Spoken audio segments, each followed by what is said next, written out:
आदाब नमस्कार, मैं फैसल और आप देख रहे हैं नेशनल दस्तक। देश भर में एसआईआर चल रहा है और उससे जुड़ी खबरें आ रही है वो बहुत डरावनी है, चौंकाने वाली है। एक तरफ आम जनता परेशान है, उसके लिए कोई सुविधा नहीं है, वहीं दूसरी तरफ बीएलओ पर इतना दबाव जब बनाया जा रहा है कि वो आत्महत्या करने पर मजबूर हो जा रहे हैं। इसके अलावा लोग जो है, जब मुस्लिम नाम होता है तो मीडिया किस तरीके से चिल्लाने लगती है, लेकिन अब आईएसआई के लिए जासूसी करते हुए 2 लोग पकड़े गए हैं, लेकिन मीडिया उनका नाम छिपा रही है। वो नाम भी बताऊंगा। वहीं दूसरी तरफ बिहार में वोट देने के बाद जब वोट देना था तो बीजेपी ने स्पेशल ट्रेनें भर भर कर लोगों को बिहार पहुंचाया, लेकिन जब वहां वोट डल गया, सरकार बन गई, जब काम निकल गया तो उसके बाद देखिए कैसे ट्रेन में ठुस ठुस कर जो है बिहार के लोग फिर से दूसरे राज्यों में काम करने के लिए जा रहे हैं और कह रहे हैं कि हमने वोट बदलाव के लिए दिया था, लेकिन बदलाव हो नहीं रहा है। तो ये भी एक देखिए किस तरीके की बात है कि लोग बदलाव के लिए वोट करके आए हैं, कह भी रहे हैं कि हमने मोदी जी को वोट दिया था। तो आप समझिए कि किस तरीके के हालात हैं। ये लोग ट्रेनों में मतलब खुद अपने लिए बदलाव नहीं चाहते, फिर क्या ही करें।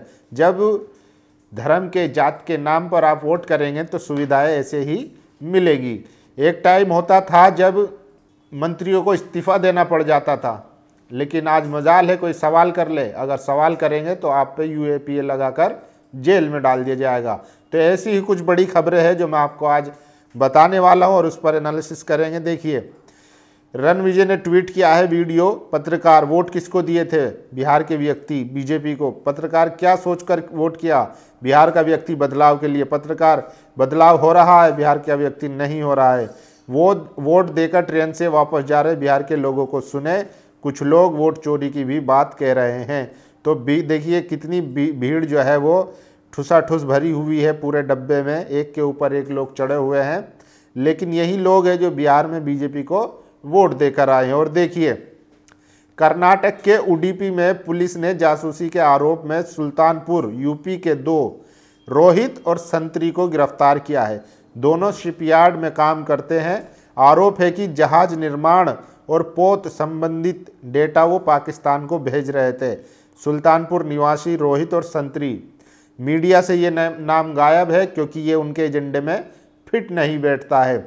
ऐसे कितने गैर उर्दूधारी जो नाम वाले हैं आईएसआई के लिए जासूसी करते हुए पकड़े गए हैं। लेकिन मजाल है कभी आपने सुना हो मीडिया को कि हाँ, कि ये जासूसी जो लोग कर रहे हैं किस वजह से कर रहे हैं और क्यों ये अपने देश के साथ गद्दारी कर रहे हैं, ये भी बड़ा सवाल है। वहीं अगर कोई भी अगर मुस्लिम नाम वाला मिल जाता है तो वो उनके एजेंडे में सूट बैठता है, पूरा पूरा दिन डिबेट और उसके धर्म से उसको जोड़ने लग जाते हैं। वहीं देखिए दूसरी तरफ कांग्रेस के यूथ कांग्रेस ने पूरे देश में एक देशव्यापी आंदोलन चलाया है जिसमें वोट चोर गद्दी छोड़, उसी को लेकर देखिए महाराष्ट्र के मंत्री को काले झंडे दिखाए जा रहे हैं। तो ये भी बड़ा सवाल है कि कांग्रेस पार्टी कहीं ना कहीं वोट चोरी को सीरियस ले रही है और वो देश भर में धरना प्रदर्शन कर रही है। वोट चोरी करके महाराष्ट्र की सत्ता पर काबिज हुई एनडीए के कृषि मंत्री को अमरावती में युवा कांग्रेस कार्यकर्ताओं ने दिखाए काले झंडे। अब जहां जहां जनमत को लूटने वाले ये नेता जाएंगे, इनका विरोध भी उतना ही जोरदार होगा। मांग साफ है, वोट चोर गद्दी छोड़। तो ये भी खबर है। वहीं ये देखिए, ये आईपीएस हैं और इन्होंने पीडब्ल्यूडी में यानी कि फिजिकल विद डिसेबिलिटी में लगाया था, उस कोटे से ये आईपीएस बने। लेकिन अब इनकी रील वायरल हो रही है। बताया जा रहा था कि इनकी दोनों टांगों में फ़र्क था, यानी कि दोनों टांगों से ये जो है चलने में दिक्कत होती थी, लेकिन अब जमकर रील बना रहे हैं। तो आप समझिए यूपीएससी में किस लेवल की जो है धांधलियाँ होती हैं और जो लोग आरक्षण को गाली देते हैं वो कितने बड़े बेईमान हैं। तो ये वीडियो भी सबसे ज़्यादा वायरल है। और देखिए, एनडीटीवी नाम लिखना भूल गया था। एक नाम रोहित है, एक नाम संतरी है। इन्होंने भारतीय नौसेना के जहाज के बारे में खुफिया जानकारी लीक की। रोहित कोचीन शिपयार्ड लिमिटेड में इंसुलेटर के तौर पर काम करते हैं। व्हाट्सएप के जरिए कॉन्फिडेंशियल शिप आइडेंटिफिकेशन नंबर और दूसरा क्लासिफाइड डेटा फैलाया है और इन कामों के लिए उन्हें गैरकानूनी मुआवजा मिला। अधिकारियों के मुताबिक रोहित ने संवेदनशील जानकारी संदिग्ध लोगों तक पहुंचा दी, जिससे देश की सुरक्षा, एकता और शांति को बड़ा खतरा पैदा हो सकता है। तो नौसेना की जानकारी लीक कर रहे थे पाकिस्तान को, इनको पुलिस ने पकड़ लिया है। और देखिए 4 नए लेबर कोड जो है वो केंद्र सरकार में लागू होने वाले हैं। देखिए नया लेबर कोड, केंद्र सरकार ने 4 नए लेबर कोड लागू किए हैं। श्रमिकों को कानूनी गारंटी मिलेगी तो कंपनियों को हायर फायर में छूट, श्रमिक समय पर वेतन हर महीने 7 तारीख को, न्यूनतम वेतन, अपॉइंटमेंट लेटर, महिलाओं को समान वेतन, और जो गिग वर्कर हैं ऊबर स्विगी जैसे इनको इंश्योरेंस और पेंशन मिलेगी। तो ये नए लेबर कोड लागू किए गए। कंपनियों के लिए हायर फायर आसान हुआ। पहले 100 कर्मचारियों तक की कंपनी को नौकरी से निकालने या बंद करने के लिए सरकार से पूछना नहीं पड़ता था। अब 299 कर्मचारियों तक ये छूट मिलेगी। कंपनी फिक्स्ड टर्म कॉन्ट्रैक्ट पर कर्मचारी रख सकेगी, उन्हें फुल टाइम कर्मचारियों जैसी सुविधा मिलेगी। ट्रेड यूनियन बनाने में मुश्किल होगी। मैनेजमेंट से वही यूनियन बातचीत बार्गेनिंग कर सकेगी जिसके पास 51% कर्मचारी होंगे। छोटी यूनियन की ताकत घटेगी। हड़ताल पर जाने से 14 दिन पहले नोटिस देना होगा। मास कैजुअल लीव को भी हड़ताल माना जाएगा। ये कोड 5 साल पहले संसद पास कर चुकी है, लेकिन विभिन्न वर्गों के विरोध के कारण लागू करने में देरी हुई। अब भी इसको लागू करने की जिम्मेदारी राज्य सरकारों पर रहेगी। ये 4 कोड 29 अलग अलग श्रम कानूनों की जगह लेंगे। तो 4 लेबर कोड लागू कर दिए गए हैं, जिससे सीधा जो मालिक होंगे, कंपनियां होगी, उनको फ़ायदा होगा। अब वो कभी भी किसी को फायर कर सकते हैं और यूनियन की कोई हैसियत नहीं रहेगी। इसीलिए देखिए जिस तरीके से देश में लोकतंत्र को ख़त्म किया जा रहा है, वैसे ही कंपनियों में भी एक संवैधानिक प्रक्रिया को ख़त्म किया जा रहा है। और देखिए इंडिया में ऑस्ट्रेलियाई महिला क्रिकेटर से छेड़छाड़ हुई, मुस्लिम लड़कों का नाम आया। रवांडा वालों ने खूब अनाप शनाप बोले ये मुल्ले ऐसे ही देश को बदनाम करते हैं। बहरहाल अब देश की एक महिला नेशनल लेवल शूटर से छेड़छाड़ करने वाले आरोपी अरविंद वर्मा, दीपक मालवीय और परमिंदर गौतम का नाम आया है। तो इस मामले पर किसी न्यूज़ चैनल में चर्चा देखने को नहीं मिल रही है। घटना भोपाल की है। खिलाड़ी बस में बैठी थी, तब नशे में धुत व्यक्तियों ने अनुसूचित तरीके से बार बार छुआ।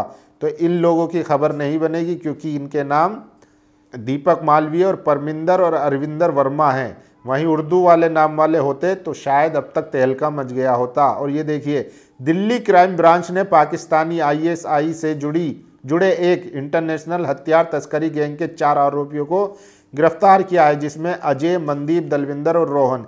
ये गैंग पाकिस्तान के रास्ते भारत में तुर्की और चीन में बनी महंगी पिस्तौलें सप्लाई कर रहा था। हथियार पाकिस्तान से ड्रोन के जरिए पंजाब में गिराए जाते थे और फिर उन्हें दोबारा बेच दिया जाता था। पुलिस ने 10 महंगी विदेशी पिस्तौलों और 92 जिंदा कारतूस बरामद किए। वे दिल्ली और आसपास के राज्यों में अपराधियों और गैंगस्टरों को हथियार सप्लाई करते थे। गिरफ्तार किए गए आरोपियों में से 2 पंजाब के हैं। तो ये देखिए अजय, मनदीप, दलविंदर और रोहन ये हथियार सप्लाई कर रहे थे, लेकिन मीडिया में इनकी खबर नहीं बनी। और देखिए गाजीपुर और गो तस्कर और पुलिस के बीच हुई फायरिंग। अजीत गौड़ और संदीप गौड़ के पैरों में लगी गोली। सर्वजीत गौड़, आकाश यादव, विजयपाल यादव और दीपचंद को किया गिरफ्तार। तो यूपी में इस तरीके से कानून व्यवस्था काम कर रही है। और देखिए अमित शाह का ये भाषण सबसे ज़्यादा वायरल है, जिसमें वो कह रहे हैं पहले हम आइडेंटिफाई करेंगे, फिर डिलीट करेंगे और उसके बाद हम उसको एक्सपोर्ट भी करेंगे। यानी कि NRC की प्रक्रिया जो SIR हो रही है नाम बदल कर, उस पर सख्ती से अमित शाह जो है कहते हुए सुनाई दे रहे हैं। तो आप समझिए कि SIR कितना ज़रूरी है। जिन लोगों का नाम नहीं जुड़ा है या रह गया है वो जुड़वा लें, और जिनका नाम अगर कट जाता है तो फिर आगे चलकर उसको बहुत दिक्कत होने वाली है, क्योंकि गृह मंत्री अमित शाह खुद ये खुले मन से ऐलान कर रहे हैं कि पहले हम आइडेंटिफाई करेंगे, फिर उसके बाद डिलीट करेंगे, फिर उसके बाद एक्सपोर्ट भी करेंगे। तो या तो फिर जिनका नाम नहीं रहेगा वो डिटेंशन सेंटर जाएगा, या फिर वो बांग्लादेश जाएगा, रेफ्यूजी बन जाएगा। तो इसलिए ज़रूरी है कि SIR में, वहीं दूसरी तरफ 1 महीने में SIR करवाने पर BLO अपनी मनमानी से फॉर्म भर रहे हैं। बहुत कमियां और गड़बड़ियां, खामियां हैं। और वहीं देखिए परकला प्रभाकर जो वित्त मंत्री निर्मला सीतारमन के पति है, उन्होंने बड़ा सवाल उठाया है। एसआईआर एक तरह का रक्त रहित राजनीतिक नरसंहार है। वे खून नहीं बहा रहे हैं, शरीर की हत्या नहीं कर रहे हैं, बस लोगों को वोटर लिस्ट से बाहर करके उनकी नागरिकता को मार रहे हैं। तो एसआईआर के पीछे की मंशा भी समझनी चाहिए कि क्यों आखिर बीजेपी आरएसएस इसको करवाना चाह रही है, क्योंकि वो हमेशा के लिए सत्ता में बनी रहना चाहती है। जो उसको वोट देते हैं, जो उसके वोटर हैं, उनको जोड़ेगी और जो अपोजिशन के वोटर हैं उनको काटेगी। इसलिए ज़रूरी है कि आप सतर्क रहते हुए अपने नाम जुड़वाइए। और ये परकला प्रभाकर ने बड़ा इल्ज़ाम लगाया है कि डेमोक्रेसी को खतरा है। देखिए, दिल्ली पुलिस ने आईएसआई से कनेक्ट हथियार सप्लायर गैंग पकड़ा। अजय, मनदीप, दलविंदर, रोहन गिरफ्तार। 10 विदेशी पिस्तल, 92 कारतूस बरामद। तुर्की चेन मेड पिस्टल पाकिस्तान से ड्रोन के जरिए पंजाब बॉर्डर पर गिराई जाती थी, फिर भारत में इनकी बिक्री होती थी। तो सबसे ये देखिए, आईएसआई से कनेक्ट हथियार सप्लायर गैंग के मेंबर, तो ये 2 गैंग पकड़े गए हैं। एक जो कर्नाटक के उडुपी में आईएसआई के लिए जासूसी कर रहे थे, वहीं दूसरी तरफ दिल्ली में आईएसआई के बने हथियार सप्लाई कर रहे थे, और इनकी खबर मीडिया में नहीं मिलेगी। तस्वीर में दिख रहे दोनों युवकों के नाम रोहित और संतरी है। दोनों उत्तर प्रदेश के रहने वाले हैं। इन दोनों को कर्नाटक के उडुपी पुलिस ने समुद्री सुरक्षा से जुड़ी जानकारी लीक करने के मामले में गिरफ्तार किया है। रोहित मालपे स्थित कोचिन शिपयार्ड में इंसुलेटर था, जबकि संतरी केरल के कोचिन शिपयार्ड में काम करता था। दोनों युवक गोपनीय दस्तावेज, बेसल नंबर और जहाज निर्माण से संबंधित अन्य महत्वपूर्ण जानकारी सीधे पाकिस्तान के फ़ोन नंबरों पर भेजते थे। अब यूपी के मंत्री रघुराज सिंह और असम के मुख्यमंत्री हेमंत बिस्वा शर्मा से सीधा सवाल है कि ये दोनों किस मदरसे में पढ़े हैं। ये पढ़े लिखे ही हैं, तब ये खतरनाक नहीं होंगे। जिन संस्थानों से इन्होंने डिग्री ली है, क्या उनकी भी जांच होगी? तो सबसे बड़ा सवाल यही है। और अगर देखिए बीएलओ किस तरीके से लगातार सुसाइड कर रहे हैं, वो खबरें सबसे ज़्यादा वायरल है।